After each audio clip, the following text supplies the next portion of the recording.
ये कितना सुंदर भगवान का स्वरूप है, कितनी सुंदर भगवान की छवि है।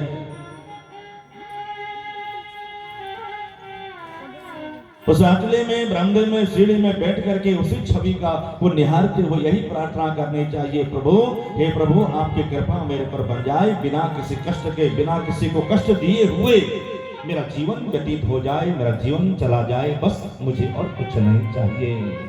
बोल बाल कृष्ण लाल की। देखिए हम लोग संसार की वासनाओं के लिए, संसार की वस्तुओं के लिए ऐसी होड़ लगी पड़ी है कि हम कुछ भी करने को तैयार हैं।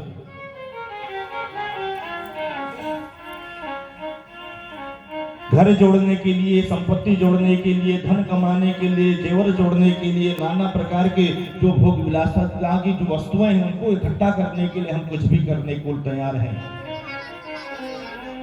और ये पता नहीं है ये सब एक दिन यही पर रह जाना है, ये कुछ भी हमारे साथ में जाने वाला नहीं है।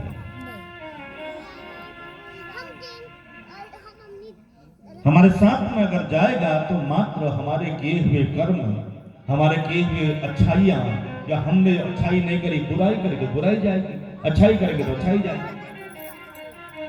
जो परलोक की संपत्ति है, जो परलोक की करेंसी है, जो स्वर्ग की करेंसी है, वह है पुण्य। हम जितना ज्यादा पुण्य करेंगे उतना ज्यादा जाकर के हमको वहां पुण्य का लाभ मिलेगा और हमें स्वर्ग, वैकुंठ, गोलोक धाम इत्यादि जो सुख हमें वो प्राप्त होंगे। हम सांसारिक सुखों को भोगने के लिए, सांसारिक सुखों को इकट्ठा करने में इतने व्यस्त हो जाते हैं, इतने व्यस्त हो जाते हैं कि समय ही पता नहीं लगता कि कब हम 60 पार कर गए, कब 70 पार कर गए और एक दिन आया और चले गए। फिर याद आती है अरे हमने क्या किया जीवन में, बताइए। जब जाने का समय आता है, शरीर में कष्ट शुरू होते हैं, बीमारियां लगती हैं, बहुत आत्मा को बड़ा कष्ट होता है, शरीर को दुख होता है, तब तो हमें याद आती है कि अरे हमने जीवन में किया तो किया क्या। जब बेटा बेटी बहू इत्यादि हमको जब नहीं पूछते हैं, नहीं सेवा करते हैं, रिश्तेदार इष्ट मित्र बंधु बांधव सब किनारे हो जाते हैं, तब याद आती है अरे हमने क्या जोड़ा। जिसको हमने जोड़ा वो हमको छोड़ करके चला गया, जिसको हमने अपना माना वो हमें छोड़ कर चला गया।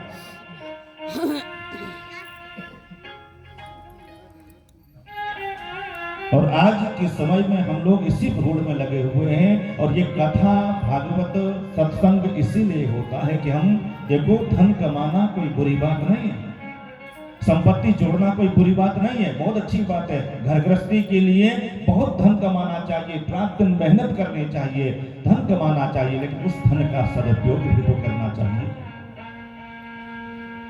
उस धन से हमें पुण्य कर्म, पुण्य लाभ भी उठाना चाहिए, दान भी करना चाहिए, पुण्य भी करना चाहिए और खूब सेवा भी करनी चाहिए। असहाय व्यक्तियों को आर्थिक मदद भी करनी चाहिए, तभी तो उस धन का लाभ है। धन की तीन ही गतियां हैं, दाना है, भोगा है, नाशा है। दान करेंगे पुण्य प्राप्त होगा, भोग करेंगे हम उसके आनंद लेंगे, और न दान किया न भोग किया तो अंत में क्या होना है, नाश हो जाएगा। आप चले जाओगे फिर बच्चे उसको समाप्त करेंगे।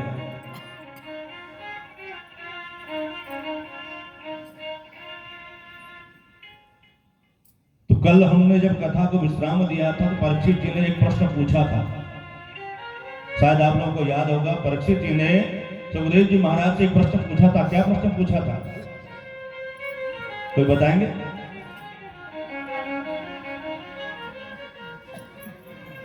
जल्दी मरने वाले को क्या करना चाहिए?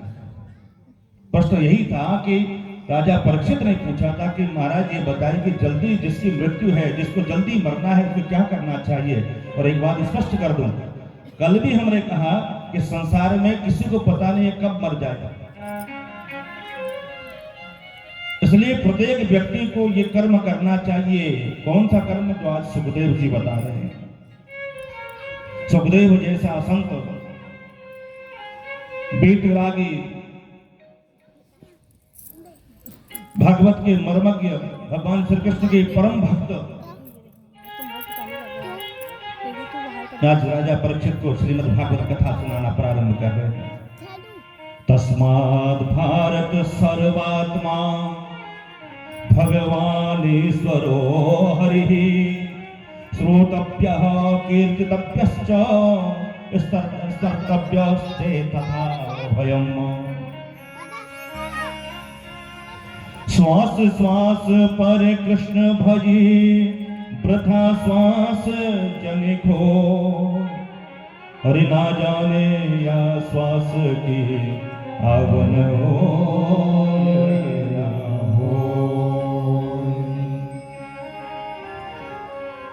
तो सुखदेव जी महाराज कहते हैं देखो परीक्षित महाराज, ऐसा कर्म करो, ऐसा कार्य करो कि श्वास पर श्वास, श्वास पर भगवान का भजन करते रहो। प्रत्येक श्वास में ये कोई नहीं जानता, जो श्वास चली गई वो श्वास दोबारा लौट करके आएगी कि नहीं आएगी, भरोसा नहीं है। सांस ली और बाहर छोड़ पाए कि न छोड़ पाए, कोई भरोसा नहीं है। कि जीवन का कोई भरोसा नहीं है। इसलिए प्रत्येक परिस्थिति में चलते फिरते, उठते बैठते, खाते नाचते गाते, हर परिस्थिति में मेरे गोविंद को याद करो।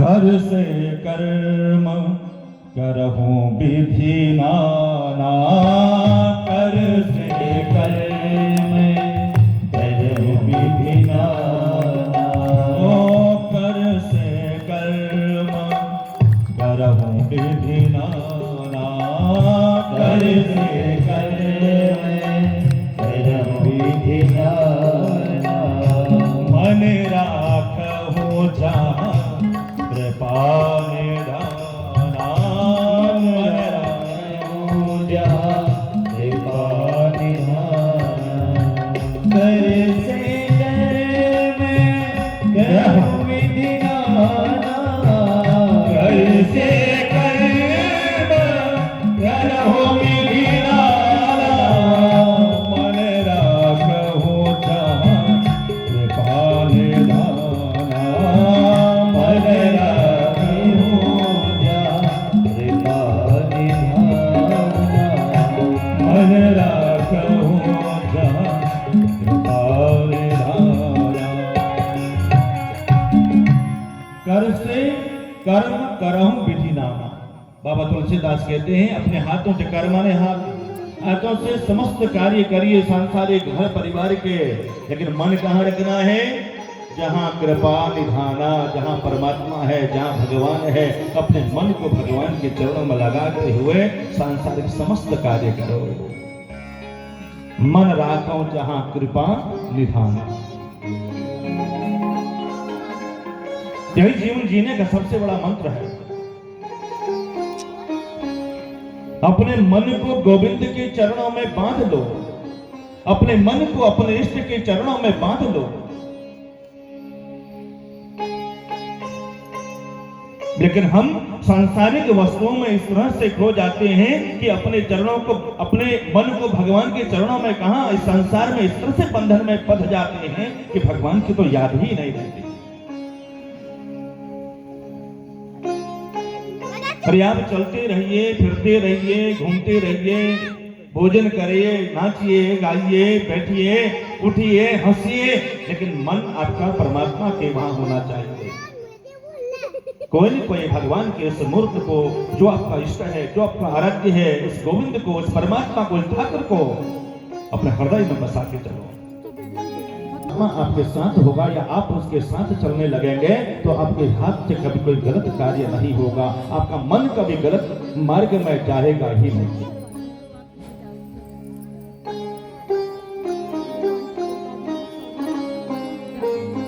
और इसके लिए क्या करना है?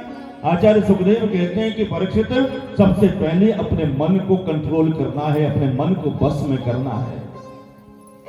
अब राजा परीक्षित ने कहा, महाराज ये बताइए, संसार में अगर सबसे तेज चलने वाली कोई वस्तु है वो है मन।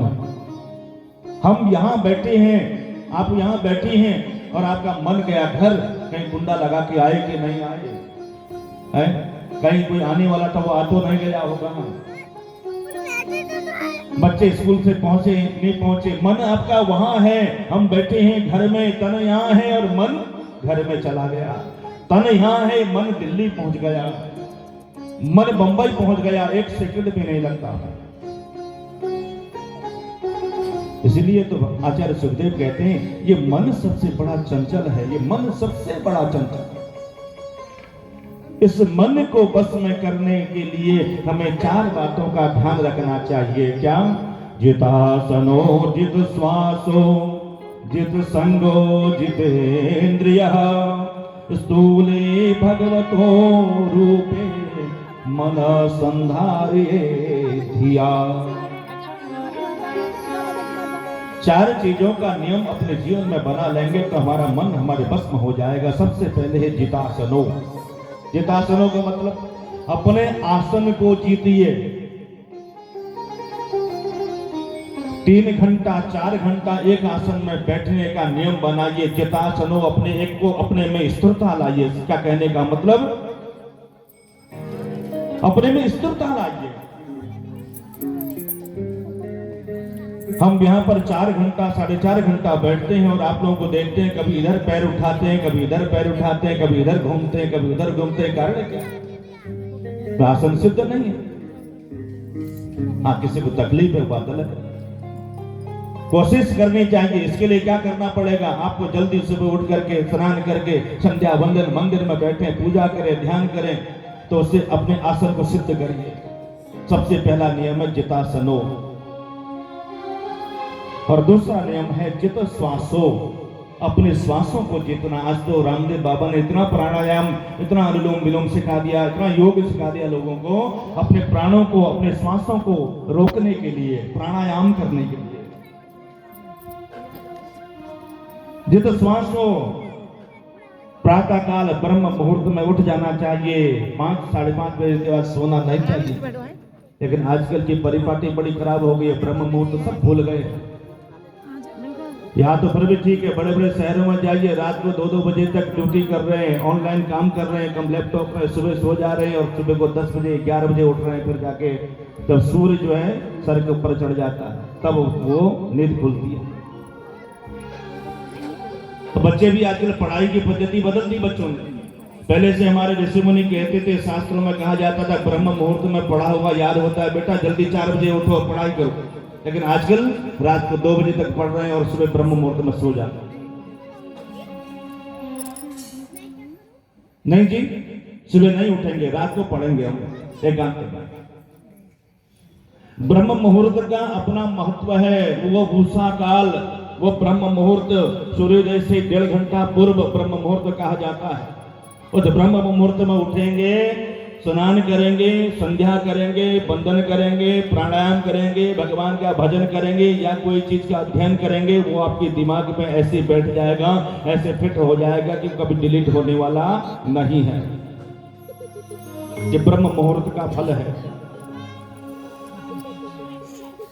ब्रह्म मुहूर्त में स्नान करना, ध्यान करना, भजन करना, टहलना, भ्रमण करना, सबका अपना अपना फल है, अपना अपना महत्व, और सबसे सुंदर है ब्रह्म मुहूर्त।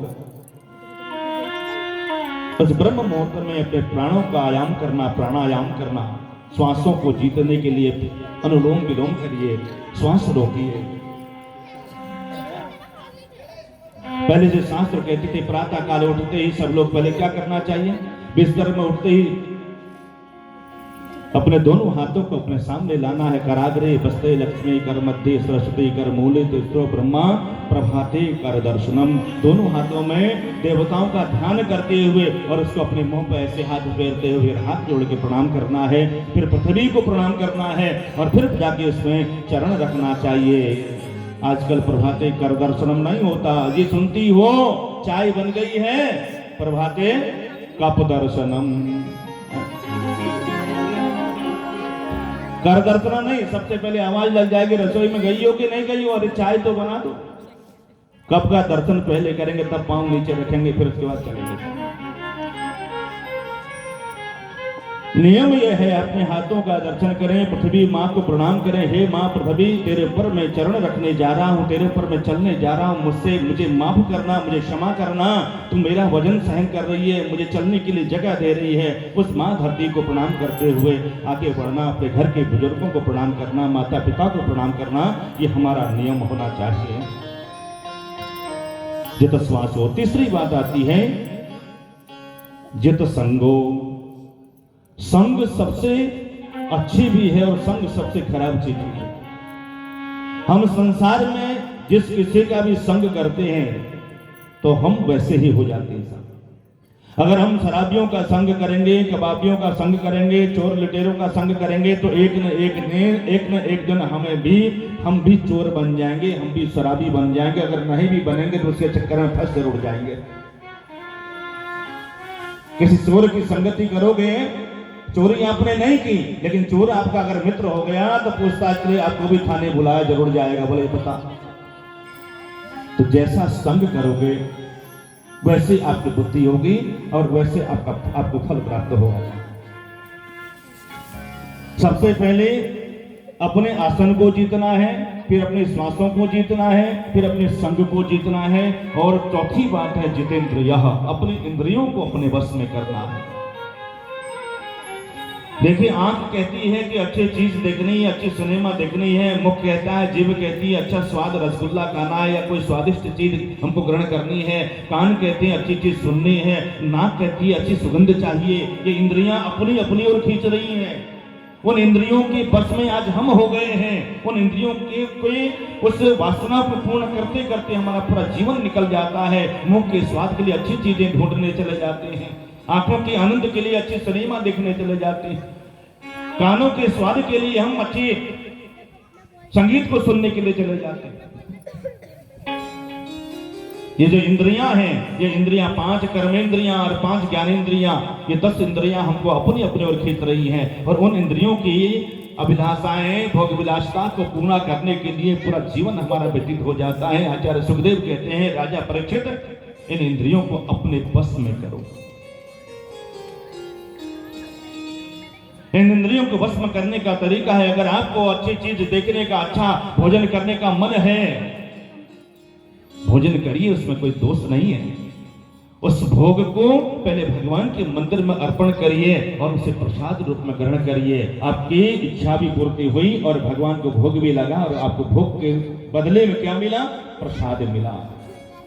प्रसादी सर्व दुखानां हानिरस्योपजायते।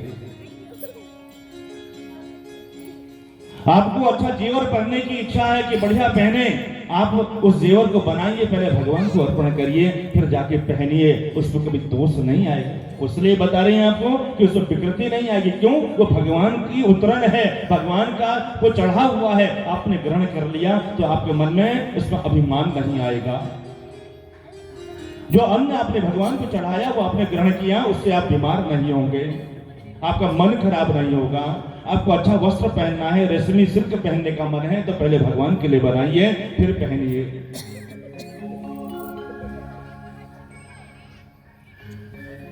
ये वस्त्र, जेवर, अन्न, भोजन तो छोड़िए, हम तो भगवान को भोग भी नहीं लगाते। हमारे घरों में तो भोग लगाने की परिपाटी भी नहीं। तो इसलिए नियम होना चाहिए। आगे कथा आएगी, कल आपको सुनाएंगे, तो उसमें पूरा वृत्तांत कि आपको रोज अपने घर में देवताओं के मंदिर में भोग लगाना चाहिए, रोज आरती करनी चाहिए, रोज पूजा करनी चाहिए, दोनों समय भगवान की सेवा करनी चाहिए।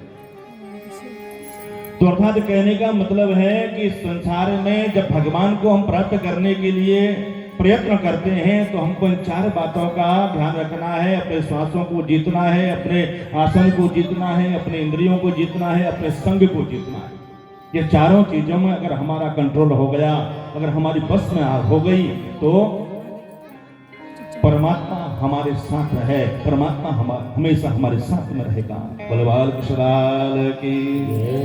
तो आचार्य सुखदेव कहते हैं, परीक्षित, इसी प्रकार से इन चारों चीजों को अपने बस में रखते हुए, परमात्मा का चिंतन करते हुए संसार में कार्य करते चलो बस। तो राजा परीक्षित ने आचार्य सुखदेव से पूछ लिया, महाराज एक बात बताइए कि परमात्मा इस सृष्टि को कैसे बनाता है? चलिए प्रयास करते हैं मन को बस में करने का। तो आप भाई बताइए परमात्मा ने सृष्टि को कैसे बनाया, और जो उपदेश आप मुझे सुना रहे हैं उसको आपने कहा कि ये भागवत धर्म है। इस भागवत धर्म का उपदेश सबसे पहले नारायण ने ब्रह्मा को कैसे किया। आचार्य सुखदेव कहते हैं कि इस सृष्टि को बनाने से पहले जो परब्रह्म परमात्मा उस वक्त संसार में स्थावर जंगम अंडज स्वेदिज उद्भिज जरायुज कुछ भी नहीं था, केवल क्या था, एक परब्रह्म परमात्मा था। और उस परब्रह्म परमात्मा के पास भी रहने के लिए कोई घर नहीं था, कोई जगह नहीं थी, तो एक सब जगह जल ही जल था, नार ही नार था। उस नार में उस परब्रह्म परमात्मा ने अपने लिए निवास बनाया, शेषनाग के सहयोग से अयन बनाया, तो उसमें निवास करना प्रारंभ किया। तो उस परब्रह्म का नाम पड़ गया नारधन अयन नारायण। नार मन जल, जल में जिसने अपने रहने के लिए निवास बनाया, स्थान बनाया, उसका नाम पड़ गया नारायण। उस परमपिता परमात्मा ने सोचा मैं एक से अनेक हो जाऊं, तो उन्होंने आंख बंद करी, मन में संकल्प किया, तो उनकी नाभि से एक कमल उत्पन्न हुआ। उस कमल में 4 मुंह वाले ब्रह्मा जी का प्रादुर्भाव हो गया। उस कमल दल में ब्रह्मा जी का प्रादुर्भाव हुआ। ब्रह्मा जी के 4 मुख थे। हमें इधर उधर देखने के लिए अपने मुंह को घुमाना पड़ता है, लेकिन ब्रह्मा जी को कहीं भी घूमने की आवश्यकता नहीं है। वो 10 दिशाओं को एक बार में देख लेते थे। अब ब्रह्मा जी कमल के पुष्प पर बैठे हुए हैं और ब्रह्मा जी सोच रहे हैं कि मेरा जन्म कहां से हुआ, मेरा प्रादुर्भाव कहां से हुआ, मेरा जनक कौन है, मेरा पिता कौन है, खोजना चाहिए। चारों ओर देखा, कोई कुछ भी नहीं दिखाई दिया।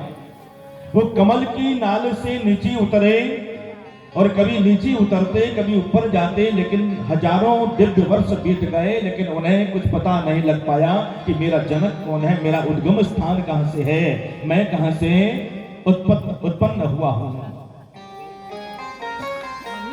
तो उतने में आकाशवाणी हुई, 2 शब्द सुनाई दिए ब्रह्मा जी को, तौ और खौ, यानी कि तप करो ब्रह्मा जी, तप करो। ब्रह्मा जी ने दिव्य 1000 वर्षों तक तप किया और तपस्या करने के बाद भगवान नारायण परब्रह्म परमात्मा उनके सामने प्रकट हो गए। नारायण भगवान की।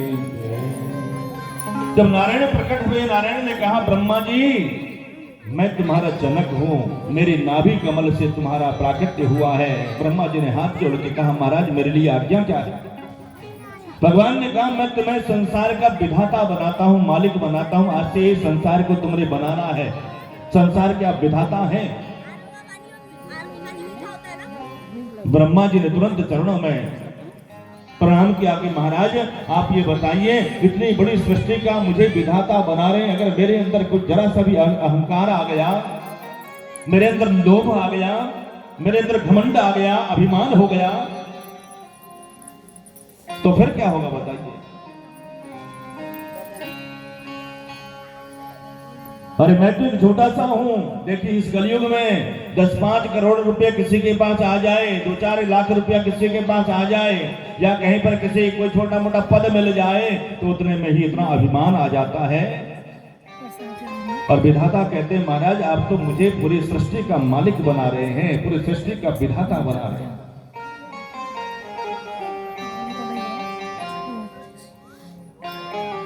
भगवान ने कहा देखो ब्रह्मा जी, यदि परमात्मा के विषय में उनको ज्ञान हो तो वो समझे मैं कुछ भी नहीं हूं। परमात्मा का ज्ञान अपने हृदय में रखो और मेरी कृपा है, मेरी कृपा से आपको मेरी माया नहीं घेरेगी। भगवान ने 4 मंत्रों के भागवत जो है उनको सुना दी। अहमेवास्मेवाग्रे नान्यद्य सदसत्परम पश्चादहं यदेतच्च यो वसिष्ठेत सोऽस्म्यहं हृदयेऽर्था यत् प्रतीयेत न प्रतीयेत चात्मनि तद्विद्यादात्मनो माया यथा भासो यथा तमः यथा महान्ति भूतानि भूतेषु चावचेष्वनु प्रविष्टान्य प्रविष्टानि तथा तेषु न तेष्वहम् एतावदेव जिज्ञास्यम् तत्व जिज्ञासुनात्मनः अन्वय व्यतिरेकाभ्याम यस्यातो सर्व सर्वदा। ये 4 मंत्रों की चतुश्लोकी भागवत ब्रह्मा जी को दे दी और ब्रह्मा जी ने कहा महाराज मुझे बताइए इस भागवत का अर्थ क्या है। परमात्मा श्री नारायण कहते हैं ब्रह्मा जी ये सारी सृष्टि में केवल पहले मैं ही मैं था। भगवान ने कहा सृष्टि के बनने के बाद भी मैं ही रहता हूं और सृष्टि के बिगड़ने के बाद भी मैं ही शेष रहता हूं, ये आप ध्यान रखो।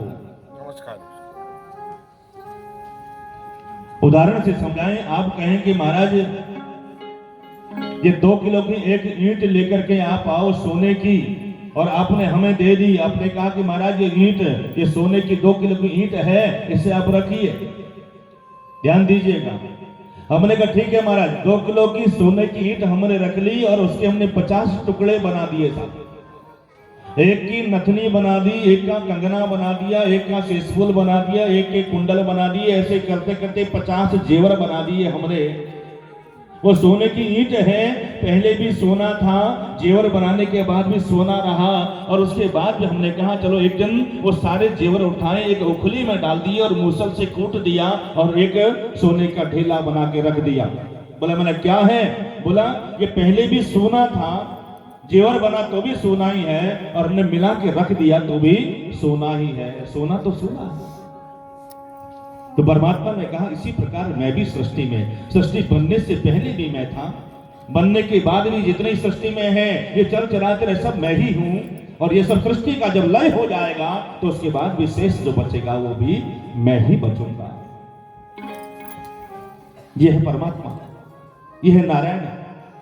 और आपके और हमारे अंदर भी जो श्वास चल रहा है, जो सांसारिक गतिविधियां चल रही हैं, ये सब भगवान हैं, ये भगवान नारायण का स्वरूप है, ये भगवान नारायण ही है।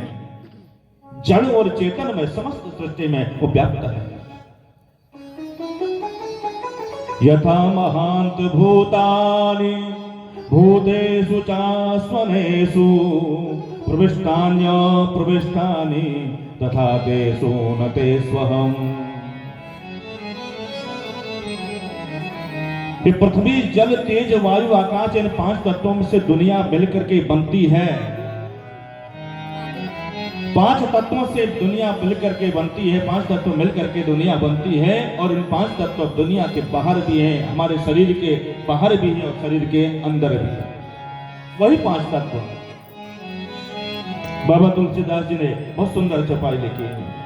क्षिति जल पावक गगन सबीरा, क्षिति जल पावक गगन सबीरा, पंच रचित अधम शरीरा, पंच रचित अधम शरीरा, क्षिति जल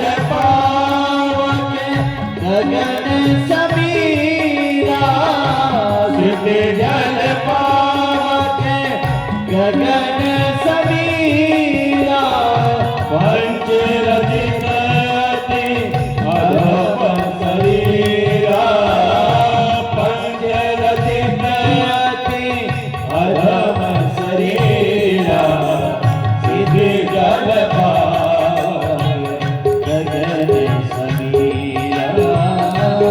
जल पावक गगन समीरा। क्षिति जल पावक गगन और समीर, ये 5 प्रकार के तत्व हैं जो हमारे शरीर के अंदर भी हैं और बाहर भी हैं। क्षिति माने पृथ्वी, जल माने जल, पावक माने अग्नि, गगन माने आकाश, समीर माने हवा। ये 5 तत्वों से मिलकर के पूरी सृष्टि बनी है। 5 तत्व हमारे शरीर के अंदर भी हैं और वही 5 तत्व शरीर के बाहर भी हैं। 5 तत्वों से चींटी बनी है, 5 तत्वों से कुत्ता भी बना है, 5 तत्वों से गाय भी बनी है, 5 तत्वों से भैंस भी बना हुआ है। प्रत्येक जीव, प्रत्येक जंतु ये 5 तत्वों से बना है और 5 तत्वों से हमारा शरीर भी 5 तत्वों से बना है।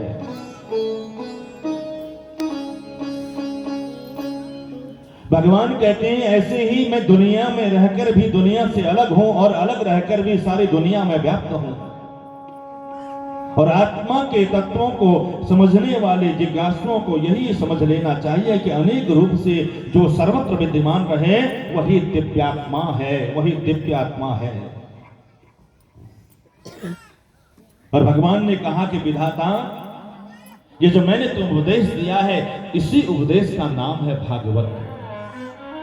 और जरा आपको स्पष्ट करके बताएं, ये भागवत के 4 अर्थ होते हैं।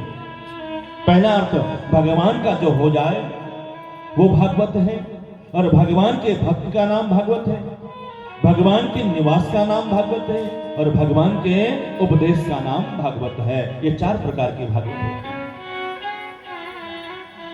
भागवत को हम सुनते हैं लेकिन भागवत का मतलब नहीं पता। हम भक्ति करते हैं वो भी भागवत है, भगवान का कीर्तन करते हैं वो भी भागवत है,